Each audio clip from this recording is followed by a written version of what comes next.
Hey guys, and welcome to the wrap up. If you haven't been here before, this is the official Raptors Republic live post game show where we recap, dissect, and have some fun talking about the latest Raptors game. I'm your co host, Sahal Abdi, and tonight to fill in for our usual co host, Oren Weisfeld, we have Zarar Siddiqui here for us tonight. Zarar, tonight the Raptors defeated the Orlando Magic 113 to 102. That brings Toronto's record to a still pretty ugly 22 and 34 on the season. Let's get right into it because we saw two guys have massive games for Toronto in Paul Watson Jr.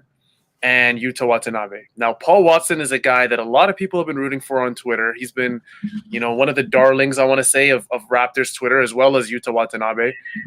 Two guys deservedly so who've had long, I want to say, roads to the league. Guys who have, paid their dues in the G League, paid their dues on unguaranteed contracts, and here they are now, on a Friday night where the news wasn't also great, by the way, in Ontario. But politics aside, Zarar, Paul Watson Jr., what did you think about his game, and Yuta for that matter as well? Because they both had 51 points combined tonight. Well, let me just say that ugly is a relative term when it comes to playoff positioning. Yeah. Doesn't matter how ugly you are; you just can't be the bottom five most ugliest team in the conference. So as long as you're like you got something going on for you, you'll make the postseason. So and I want to say, man, like even if you are for the if you want to get a high pick, don't you just want to see the Raptors just in the postseason, in the playoff atmosphere, even if they get swept, even if they win a couple of games, don't you want that as a fan, especially in the pandemic where everything is so grim and brutal? Wouldn't you want that? What is the sixth versus the eighth pick going to do for your life? I think just having a good spring with something familiar like playoff basketball is what I am looking forward to. Same. So I think the tank, whatever. But Paul Watson, man, I don't know much about Paul Watson. I've watched his highlights in a few games, and I've talked to Kelsey, who's a writer for Raptors Republic as well, and she talks about him a lot. And she's always raving about him. And I talked to Andrew Damelin, who covers the G League, probably knows a lot about it, and he's always spoken very highly of him. And one thing we always knew about Paul Watson was that he has a very sweet stroke. He has a pure three-point shooting stroke, and he has enough ball handling in his skill set that he's able to create enough space for getting that clean stroke off. So I think what you saw today was really him getting some clean looks, but also being comfortable with the ball, creating some space. There's a couple of maybe highlights we play where he kind of manufactured the shot himself rather than being set up by somebody else. So I think it's just a kind of coming out party for Paul Watson, and I'm happy for the guy. As for Yuta, I think we've seen more or less this Yuta in spurts this season. So today we just saw the director's cut. Yeah, no, 100%. Today, and for what I saw from Yuta is that I feel like the last few games it's kind of been like we've seen Yuta casually growing in confidence, game by game by game. People kind of faulted him early in the season when he would get those 6-minute, 8-minute, 10-minute stints on the floor. People kind of faulted him that he wasn't confident enough. He wasn't looking for a shot enough. He looked very hesitant. And I feel like this is very good. This is almost the perfect time to be playing. With all due respect to Orlando Magic fans, this is almost the perfect time to be playing the Orlando Magic, a team that looks like they are well on their way to getting a high overall pick in the next draft, a team that has traded Nikola Vucevic. They've gotten rid of guys across the board. Now they're playing guys like RJ Hampton, a bunch of G League guys. Speaking of this game, Zarar, it felt like an all G League team kind of game. You looked at who the Raptors started. They started Fred VanVleet, G Leaguer, Malachi Flynn, G Leaguer, Paul Watson, G Leaguer, Chris Boucher, and Kem Birch, who have all been in the G League. And then, on Orlando's side, you have Chuma Okeke, James Ennis, Dante Hall, Jason Randall, Dwayne Bacon, G Leaguers literally across the board. But for Paul Watson, this was a game where it doesn't matter who was out there, the talent that was out there, it felt like he just couldn't stop scoring. And in this game, it wasn't just, he was hitting a bunch of threes, but it wasn't just that. There was some really, really cool plays I saw from Paul that I didn't get to see, early in the season. A play like this where he catches it Yeah. and just the agility he shows and Yeah. that quick crossover he shows, almost Kevin Durant-esque, that left to right crossover. Okay. I'm not gonna All go right. that far. Okay. Okay. I'm not. I'm gonna stop you there. Okay. I'm not gonna go that far. But Kevin Durant is known for that devastating left to right crossover, and he did get, I believe that's Terrence Ross, pretty bad. Like got him completely off balance, lowers his shoulder, and then finishes at the rim with the bigs waiting for him.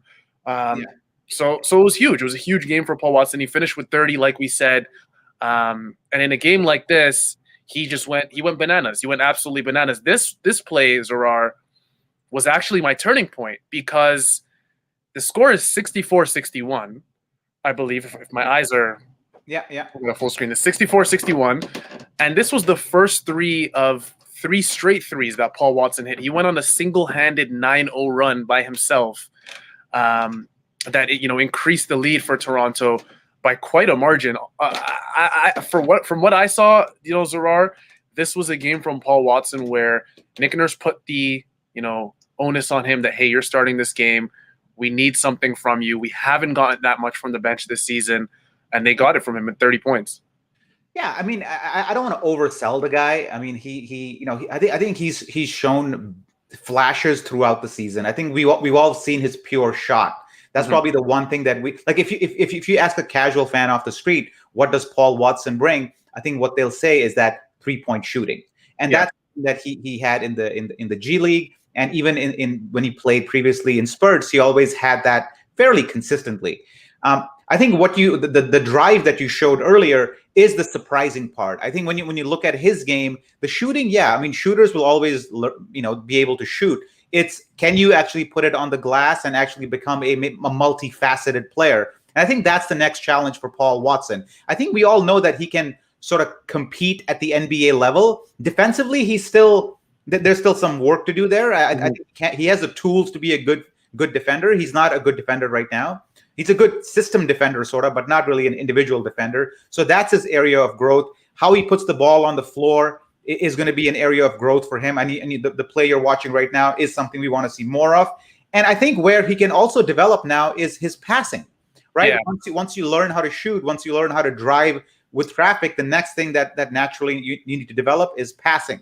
And we're seeing that with Pascal Siakam this year a lot, right? I think the most improved part of Siakam's game this year has been his passing, how well he brings the ball up the court. He really has been the Raptors' second best kind of ball handler on most nights, or at least the last couple of months.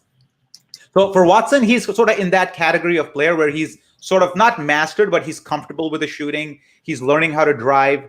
And there's no reason to believe that why the Raptors would not expect him to compete for a proper rotation spot next season. Mm-hmm. Yeah, no, for sure. And in this play specifically, he did finish at the rim, Zarar. But again, this could have easily went to Chris Boucher, who flared out last second to the corner. Right there, you see Chris Boucher backing up towards the bottom half of the screen in the corner. That could have easily went to him, but you can't fault a guy for wanting to finish strong at the rim. I think, Zarar, when you mentioned playmaking, it's fair. It's a very fair diagnosis of his game that probably needs to improve. But with Paul Watson, I feel like the only way you can truly become a better playmaker game to game is just having the ball in your hands more. It's really just that simple. I think Pascal had the luxury of the team relying on him over and over and over again in different situations, whether it's clutch situations or to start the game. For me, though, the only way Paul Watson really improves his game in that, I want to say, facet is just having the ball in his hands more and willing to being that guy who's willing to make mistakes here and there. I don't want Zarar, and again, people are going to hate me for commenting on the bad in a game that the Raptors looked so good in. But I don't want a guy like Stanley Johnson being that guy. I don't understand Zarar, Stanley Johnson constantly in the games, looking off Malachi Flynn, looking off Red VanVleet, and dribbling up the ball to almost a guaranteed offensive foul once or twice a game. Man, like for Paul Watson, I think the one thing I want to call out is that I don't know if you noticed that as the game progressed and you noticed that he was making plays, you saw Flynn and VanVleet actively look for him. right? Yes. And that's the cycle that a good once the going is good, it only gets better for you because your players start looking for you. And I think the next step for him really can be just developing the confidence in his teammates to pass to him. And you know, the Raptors, whenever they lose, they're usually there's always been two reasons why they lose this season. Number one, they're getting killed on the boards. Defensively, they're just getting crushed, like bottom 30th in the league, you know. And you're seeing what Kem Birch and these guys are and Gillespie are doing to improve that. Yeah. That's one reason. The second reason that they lose is just poor 3-point shooting. They get outshot from the 3-point line. And if you look at the last few games, let's say, they've addressed both. They have adequate rebounding, adequate defense. Not great. Kem Birch is not a great player. I mean, at best, he's an average to somewhat below average player. But he's doing just enough to keep the whole team afloat. Well, we're not getting crushed on the boards. We don't require much of the center position, and he's providing that. Yes, but we do require a lot of 3-point shooting. Yeah. And when guys like Paul Watson and Watanabe step up and hit those shots, it's a completely different team. It's I don't know what it is. It's just you can't compare this team to a team that went 10 for 48 from 3-point line on some nights. So, you know, we've addressed two areas which have killed us, and it's paying dividends. And, you know, I'm loving it. I mean, I don't get the whole tank thing. I mean, I understand the tank thing, but man, I want to see the postseason. It's COVID, man. I haven't been outside for like freaking a year. You're going to remind me of the postseason? You know what, Gerard? The first two reasons were absolutely, I guess, the right reasons that you mentioned. Rebounding and opposing 3-point shooting. Those have been things that me and Oren have constantly talked about every single show, it feels like. The third thing is the injuries that we kind of like brushed aside, but the Raptors have never really been fully healthy this year. I feel like it's been a which team has rotating.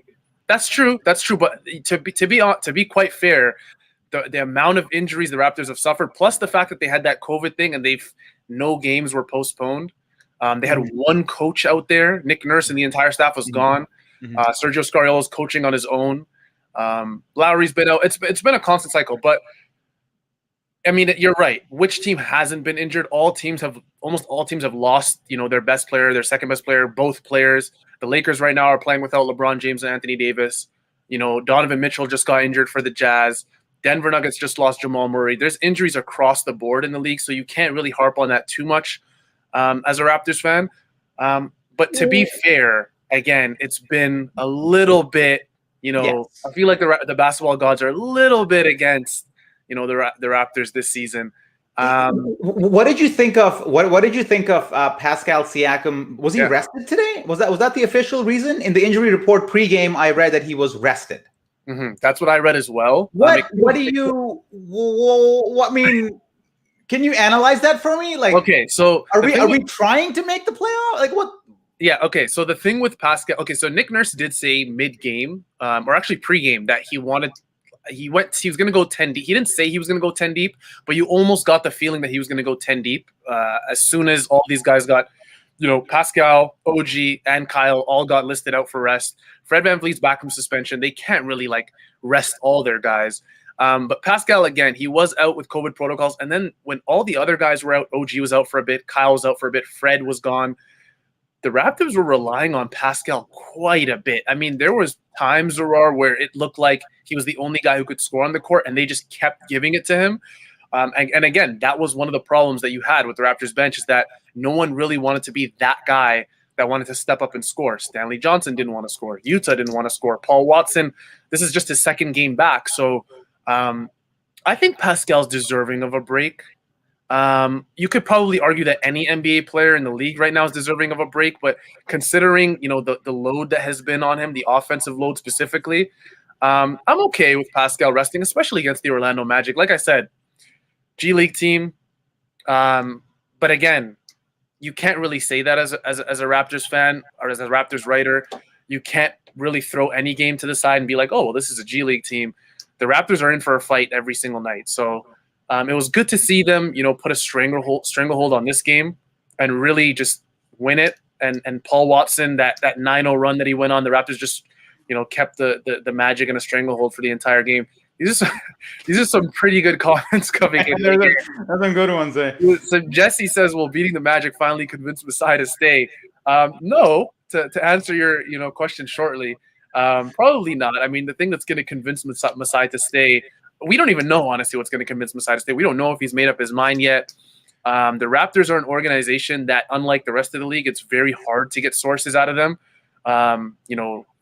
Blake Murphy from The Athletic, Eric Corrine from The Athletic, all these, Michael Grange from Sportsnet, they'll tell you that, the Raptors sources are very tough to get to relative to other teams in the league. So they got to try hard enough, man. They're not trying hard enough. I got to text Blake. They got to do their job better. Yeah, I got to text Blake and be like, hey, man. I got to text What is this like? What is this? They don't reveal information. You got to get information. That is true. That is. True. I mean, you got to be Woodward and I don't know the Nixon reporters. I'm too old. What was it? Woodward. Somebody knows this. Bob Woodward, the guy who opened Nixon. That's how we got to be with Masai. Hey, can we talk about Khem Birch, man? Because I want to talk about Khem Birch. Yes. So Khem Birch in this game. Oh man, I got some clip. I got some Khem Birch clips. I wanna show you here. Zarar, you quickly mentioned Khem Birch, and you said that by all means he's probably a league average center in this league, right? I personally think he's a little bit better than league average, just because we're seeing things that we didn't get to see in Orlando. Nick Nurse is giving him a little bit more freedom. I did not know, Zarar, he was this mobile. He was this bouncy. Maybe it's because we've been watching Aaron Baines for 30, 40, 50 games. Yeah. We're just not used to seeing, a center operate the pick and roll this well. But yeah, man, I was even DMing, my good friend Assad at Swar Lasers throughout the game. And I was just like, I can't believe how much of a difference Khem Birch makes to this team, where we actually finally, again, 40 games in, have a pick and roll threat. Like, that's unbelievable to say. Like half the league runs the pick and roll. Most of the league runs the pick and roll half the time. Exactly. Like, literally, they run the pick and roll half the time. I have not done the synergy stats. This is just based on observation, right? And we have not able to play 50% of the offense for this entire season. We have entirely taken out a very important play in basketball has been foreign to us. Or when we have tried to run it, volleyball games have broken out.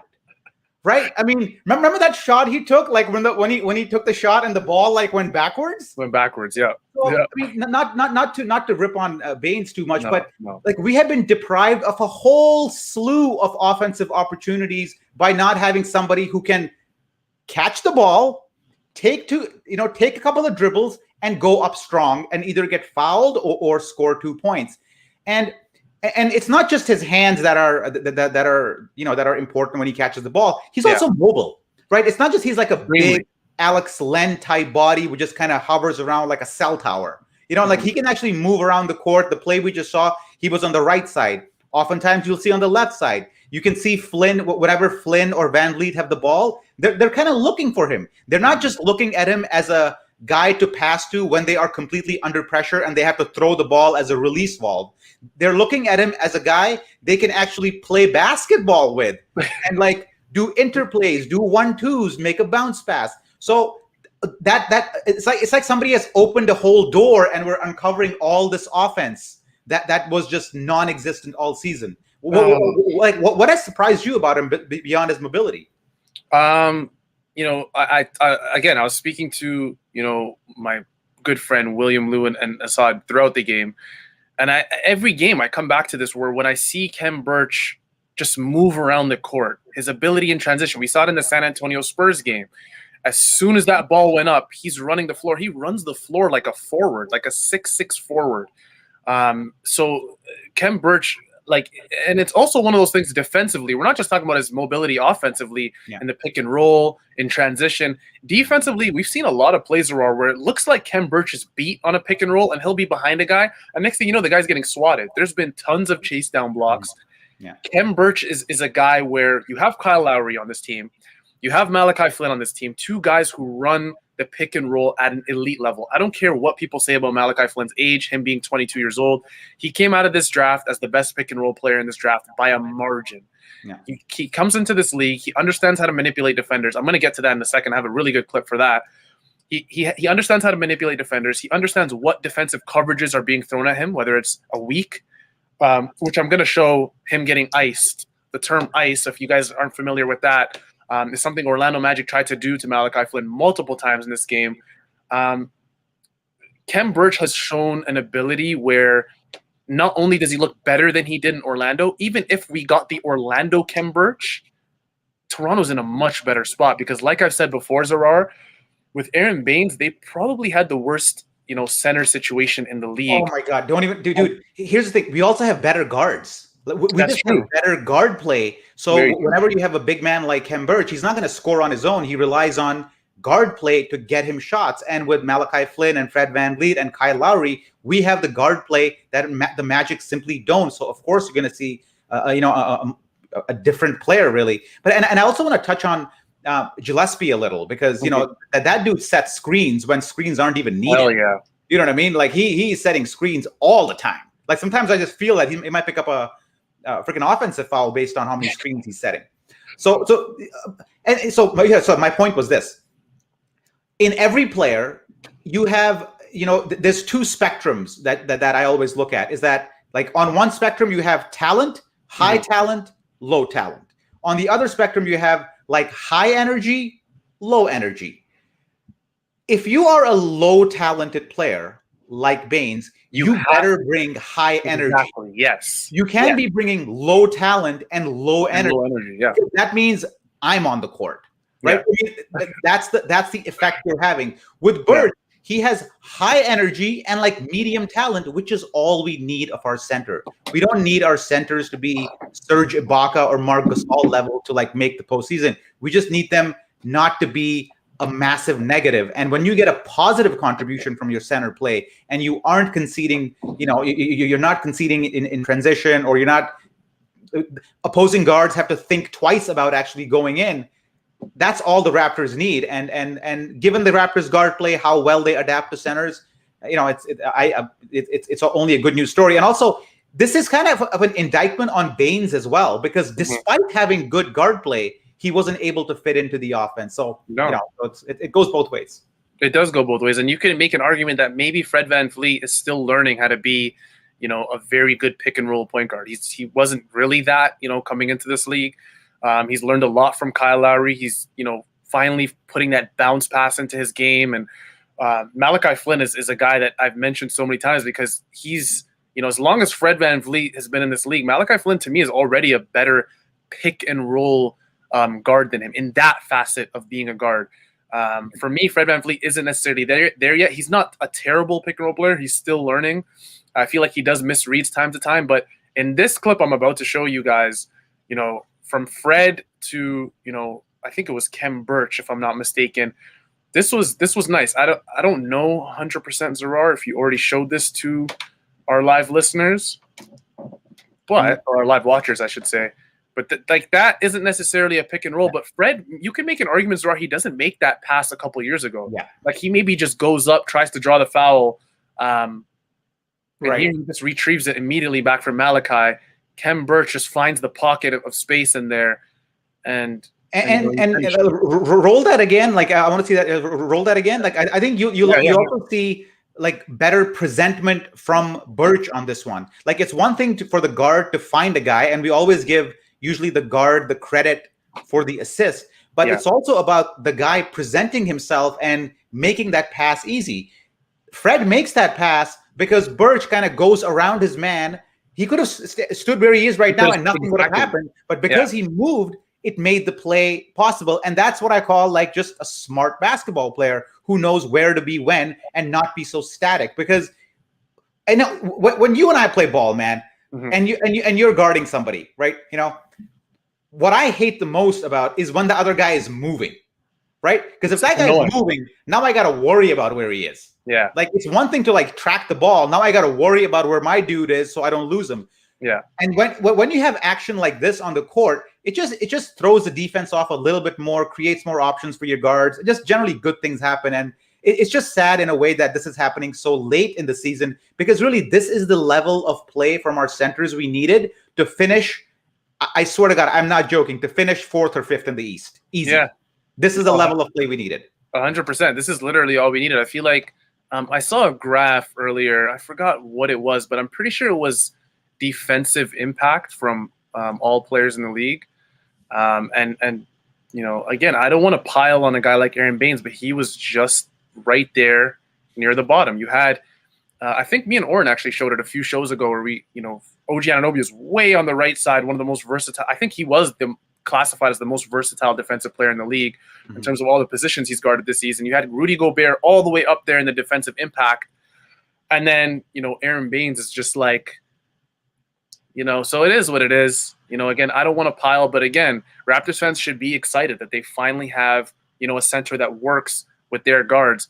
This play specifically is one that I wanted to mention from Freddie Gillespie, where, you know, like you said, if you're not an overly talented player, you're going to want a guy that's high effort, high energy. And you get that with Freddie Gillespie, where he could have just gave up right here. Yeah. And he's just a guy that just continuously fights. He's just fighting. Left hand too, by the way. Left hand too.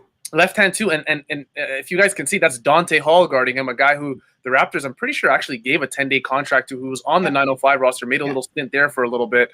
But again, Freddie asked for it down low, gets it from Utah, right? Struggles a little bit, goes up. I can't tell if that's a block or what that is. Pump fakes a couple times, finishes with the left, and you love that. And Freddie he's not going to struggle doing that because he is 6'9", but he does have a 7'4" wingspan. So that's not something that, you know, he's going to struggle with in terms of the offensive glass. This play is something that I've been looking forward to all game long, and it's right here. I'm going to bring it up. So it's the Malachi Flynn. I'm going to show people just how good Malachi Flynn is in the pick and roll. And Jiu-Jitsu makes a great point here. The rebounding support allows for extra energy during offense. Absolutely, it does. I'm going to show you guys. So I'm going to show you the full play where it just simply looks like, you know, a pick and roll gone wrong to a Stanley Johnson 3, right? Normally, you know, and then you just move on to the next play. It is what it is, right?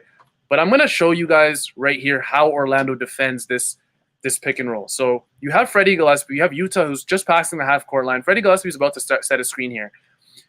The Orlando big is moving up, trying to shove or trying to, I want to say, influence Malachi to cutting off the baseline and really just cutting off the middle penetration completely. And Malachi does something very smart here. This is called an ice, what Orlando's doing. They're trying to kind of force him baseline, but at the same time crowding him as well. And Freddie sets the screen, or actually, no, he slips here. Malachi goes around 25, who's Chason Randall. I hope I said that right. And this is going to be really impressive what Malachi Flynn does here. So Freddie Gillespie's slipping, and he's going down low. Dwayne Bacon, number 8, on the far right side of the screen. I wish I could circle him for you, but on the far right side, he has Stanley Johnson in the corner, but he sees Gillespie slipping and about to roll to the basket. So he knows that is his responsibility. The big rolling to the basket is number 8 on Orlando's responsibility, Dwayne Bacon. Malachi Flynn, what he does here is so impressive because he quickly glances to Freddie Gillespie. I'm going to back it up just a tiny bit. He glances at Freddie Gillespie, acting as if he's going to pass it to him, right, on the roll, which would have been a pretty good move. RJ Hampton falls for it. He comes a little deeper. RJ Hampton is, by the way, the guy guarding Utah at the top. He falls for it. He kind of slides his feet towards Gillespie. He's stuck right now. Now, Malachi could either pass to Utah, which would have been a pretty easy pass, or he can make, you know, the perfect play, which is to pass to Stanley Johnson in the corner. He manipulates both Dwayne Bacon and RJ Hampton to move to Gillespie. That's almost an indirect double team that they're doing, and he just baseball passes it to Stanley Johnson in the corner. The eye manipulation we see from Malachi Flynn is so good. I had to watch this play like 10 times during the game. He's good. What this is, man, honestly, it is the defense challenging a rookie to make a bold play. It's like they took away the 2 easy options on that play, which is Gillespie and Utah. And Utah is always an option, but I'm not sure the Raptors want that shot. Gillespie they took away. They put some pressure on him. They left the guy open in the far corner and basically dared him to make a pass, right? And he did. And the fact that he has the confidence to make that pass right now is maybe something he didn't have even like 3 weeks ago when he wasn't getting playing time. I'd say 2 weeks ago, this play ends up with him with a pull-up jumper from like maybe left elbow, maybe a little higher, and he maybe makes it or misses it. I don't know, but he does not make this pass. And this is just a function of playing time. Basketball is about confidence. You get confidence, you'll make plays. You get confidence through playing time. And that's what we're seeing with all these guys, really, and Flynn particularly. And I think you guys mentioned on one of the shows how a point guard is not an easy position to pick up in this league, especially with NBA defenses becoming more and more sophisticated, like with the zone, the 2-2-1s being thrown out. Even Orlando in this game threw out a couple of zones. And it's not even that teams have a defensive philosophy where they have a strategy and they stick with it throughout the game. They change it up now way more frequently than they used to in the past. Like you don't play the same way in 3 possessions ago than you do 2 possessions from now. You switch it up so consistently, and for a point guard, for a rookie point guard to actually recognize how the defense is playing him is a challenge alone. And then the next challenge is reacting correctly to that recognition and making the right pass. There's a lot of growth that point guards have to go through, and it takes time. And I think Flynn is, to me, honestly, ahead of schedule more than anything. Yeah, he is for me. Like I said, in this specific play, he did 2 or 3 things right. He attacks Jason Randall, right? He doesn't go towards Wendell Carter, who's almost begging him to come his way so the trap can come. Gillespie does the right thing, rolls. He manipulates with the eyes really quickly. He does that in a split second, and he immediately gets RJ Hampton. And, you can also argue, Zohar, something we didn't really talk about is you could argue that maybe Orlando wants the Raptors to shoot that shot. Maybe they want part of their scheme is to allow Stanley Johnson to shoot. And Stanley Johnson's not the best shooter. I believe he's shooting 33.8% from 3 the last time I looked, which was, I'm not even going to lie to you, maybe 20 minutes ago after he made a couple threes in this game. You could argue that maybe Orlando wanted him to shoot this. But, I mean, it is what it is. They left him wide open. Again, if you're a capable 3-point shooter, you don't want to leave anybody wide open in this league. And for Malachi, this was a great look. Yeah. And again, surface levels are that looks like a regular play. Yeah. But when you really start to slow it down and diagnose it and see how Malachi influences and exploits defenses, it's really, really encouraging to see from a rookie point guard. And I highlighted this comment about the environment that the Raptors provide. I mean, as much as we say about, we didn't address the center position soon enough this season. Maybe we obviously made a mistake there. The summer was a bit of a disaster. But despite all that, we do have a good learning environment with the Toronto Raptors organization, with the G League. We all know all that, right? So whenever you bring any sort of rookie or new player or inexperienced player, you can be very confident that they are in an environment where they will be coached correctly, they will be given the right feedback on their game, and they will have a chance to actually improve. It won't just be a you suck, go away. It'll be you need to improve this, and you'll be given a chance to do that. And that is not something that every organization can boast of. So even in the darkest days of the Raptors these days, with the losing streak, we still have that. And that is sort of like the backbone and the skeleton of this franchise. And that's what you have to hang your hat on during tough times. And hopefully next season, the Wall Street Journal had an article today on the Raptors. It was the best worst team in the NBA. And it's a nice little piece. Go check it out. I think we retweeted it on our account. You got to go scroll down a little bit. And it was basically this. Even though we have a poor season, we do have the elements that make up a decent franchise. So I'm quite happy. I am as well. You saw great games from Malachi Flynn. You saw great games from Yuta Watanabe. Paul Watson is a guy we got into earlier in this game. And then obviously the new front court additions in Khem Birch and Freddie Gillespie. Zohar, man, oh man, this was a fun game to watch. And I know I've already seen it in the comments, Zohar. I don't know if you're scrolling through them because I am. I'm seeing a bunch of people say, this is Orlando. This isn't anything to be, that happy about. You could probably argue that Orlando maybe like top down has, some of the the worst talent, I want to say, in the league. They have a bunch of young talent, Cole Anthony, a bunch of promising guys, RJ Hampton. But I'm reading that comment. I'll get to you in a second, Nick. But they have a bunch of guys that I think, they can build around, but no real star. To get to Nick Reynoldson's comment, though, where he says, "Great work, fellas. Quick question. What is Sahal drinking? Tahiti treat or red Gatorade in a glass?" This is actually Minute Maid fruit punch. So, yeah, I'm drinking Minute Maid fruit punch. What do you think of this one? This is a fair call out, right? We're getting very excited about beating the Magic. Get it, right? Yes, we would love to know how they did against real teams. And Josh H., I think we saw how the Raptors did against real teams. Yeah, I think we saw when they swept Milwaukee, when they took 1 out of 2 from Philly. They've had some good wins when both teams were sort of 100%. So I don't think it's necessarily as big of a mystery on how they might perform against good teams as you may have intended it to be in your comment. I do think we would have beaten a lot more good teams and certainly not lost to a whole lot of shit teams that we lost to if we had decent center play. So I do think your question is valid, but I think we have sort of partially answered this earlier in the season. Yeah, no, for sure. I think we've gotten to that multiple times where, for Toronto, it's almost become, it's almost become a situation where you've seen them win against or be at least competitive against the best teams in the league. Flashbacks there are to maybe a month ago when they played Utah, or Utah, I should say. I'm so used to saying Utah, Watanabe, and then Utah. Back to when they played the Utah Jazz, they barely lost that game, and that was the best team in the league by quite a margin. Yeah. I saw it. I forgot where I saw it. I saw this statistic where the Raptors are one of the best teams in the league against the strongest teams in the league, and that is shocking for a team that has 22 wins and 34 losses this year. So with that being said, I mean, Toronto, I think, has proved that when they're healthy, they can go up against the best, which is why you're seeing a lot of optimism right now. I'm seeing it myself on Twitter. We can beat Philadelphia, and we can do this in a series, and we can just hold your horses, everyone. We haven't even guaranteed a play-in spot, so we got to get to the play-in first, and then it's the playoffs, and then maybe once we get to the playoffs, we can start. I mean, Sahal, I personally don't browse Twitter, so I don't know what they're saying there.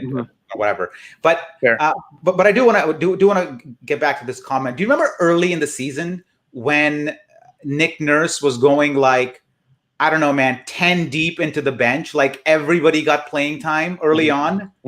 Literally, he like one day it was Watson, it was Bembry, it was Matt Thomas, it was Malachi Flynn. Like he used to play everybody early on. Yeah, I remember it 100%. It was, and at that point, I remember saying to myself, maybe Nurse is kind of just trying to see, which guy kind of steps out, whether it's Terrence Davis or Matt Thomas or whoever it is. Which guy's going to come out their shell and really be that guy for eventually when Toronto gets to the playoffs, they're going to have to rely on that 7th man, that 8th man, that 9th man. Who is it going to be? So I think Nick Nurse he wasn't exactly sure. Maybe he didn't want to admit it, after preseason, but he still probably wasn't 1,000% sure of who that guy was going to be. So he's like, you know what? Why not? Let's give Matt Thomas 20 minutes here, Terrence Davis 18 minutes there, give all these guys an opportunity to prove themselves. And lo and behold, unfortunately, for Toronto, no one really did end up proving themselves, with obviously Terrence Davis being traded to Sacramento and then Matt Thomas being traded to the league best Utah Jazz. So I think he's kind of in a similar situation, Zarar, right now, where the play-in is there. It's not even on the horizon anymore. It's a real opportunity for Toronto. The playoffs are more of playoffs, I want to say, are more on the horizon. But for Toronto, it's now, if you get to that play-in, who are you going to rely on?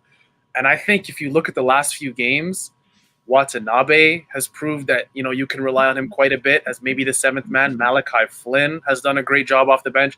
I'm not really ready to say Paul Watson yet. Stanley Johnson for me hasn't been that guy. I feel like okay, we got to get into your Stanley Johnson because I don't think you like the guy too much. I don't think you're a big fan of him. So that's the thing. My thing with Stanley Johnson is I'm gonna keep it 100. I'm not gonna sugarcoat anything, right? I genuinely believe that Stanley Johnson should be in the same position that Aaron Baines is in, considering the guys that the Raptors have healthy, which means he shouldn't be getting minutes on the floor at all. And this isn't a personal thing. This is just me watching the games, analyzing the games, watching what Stanley Johnson does well, what he struggles with, the mistakes he's made. The fact that, in most games, and again, this wasn't a terrible game from Stanley Johnson. It wasn't. He hit his shots. He had some really good defensive stands. But I think overall, when you look at Stanley Johnson's game, he just doesn't have the necessary basketball IQ to be a guy that Nick Nurse can 100% rely on, like he can rely on a Malachi Flynn, to be quite honest with you. He has what I call like fake athleticism. He looks athletic. Yeah. He looks like he should be able to do a lot of things. Yeah. He looks like he should be able to like be a good slasher. He looks like he could shoot. He looks like he could defend. Like he looks like he could run in transition. But he does all of those things kind of poorly. Yeah, at a mediocre level. Yeah, and that's at a mediocre to below average level. Yeah, and his shot, and sometimes all those things can be forgiven if you are a good 3-point shooter. Exactly. Yeah, which he is not. Therefore, I don't think he has a spot on this roster. Hey, dude, I gotta run. I think my wife's giving me the cut eye here. All right, Zarar's got to go. We're going to cut it off there. But, guys, this was a great game, Zarar. I know you enjoyed watching it. It was good to see the Raptors win another one. We're going to cut it off there, though. This was the wrap-up, guys, your Raptors Republic live post-game show where we had our good friend Zarar here rather than Oren Weisfeld. I don't know if you guys know this yet. The producer of our show, where the Raptors defeated the Orlando Magic 113-102, bringing their record to 22-34. Everyone, like, comment, subscribe if you haven't already. Turn on the post notifications. We want to thank our sponsor, RF Qureshi from Remax, for supporting the show. And we'll see you guys on, I do not know when. Zarar, usually I do. We got to know the schedule, guys. We're not going to sign this show up without knowing the schedule. we're not going to just hang tight, guys. We're going to pull up the schedule right now. We're going to go through the schedule. I'm doing it. Usually I got this down already. We got the OKC Thunder on Sunday night, 7 p.m. game. That should be fun. Another team that has the average age of 16. So that should be fun. See you guys later. We appreciate all the live comments. Here we go. OKC. And then we got Brooklyn. Let's run through it real quick. We got OKC. Okay. We got Brooklyn. Okay. OKC. Win-loss. OKC. Win. Brooklyn. Loss. New York. Win. Cleveland. Win. Brooklyn. Loss. Denver. That's a loss. Utah. Utah's a loss. At Utah, too. Lakers. Lakers got LeBron and AD coming back. I'm going to say loss. Clippers. Damn. Okay. You see what I'm saying? Like that's your four-game losing streak right there. Yeah, that's not good. If you go 2-2 in that stretch, in those 4 games, Brooklyn, Denver, Utah, LA. Oh, sorry, it's a 5-game stretch. Brooklyn, Denver, Utah, LA, and then LA again. Man, if you go 3-2 on this one, I'm telling you, man, it's gonna be hype going into the playoff. Yeah, honestly, Zarar 2-3 I think might be good enough. Yeah. You got Washington. That's a dub for me. Memphis. That's a dub. It's pretty tough, man. You got LA right here. How about this one? May 13th. That's going to be your calendars. That might be the decider, guys, for the play-in. But yeah, we'll see. Who knows, Zarar? Should be fun. We'll see you guys, though. We appreciate all the live comments. We had a ton of people here tonight. We'll see you guys next time on Sunday night versus the Oklahoma City Thunder. Take care, guys.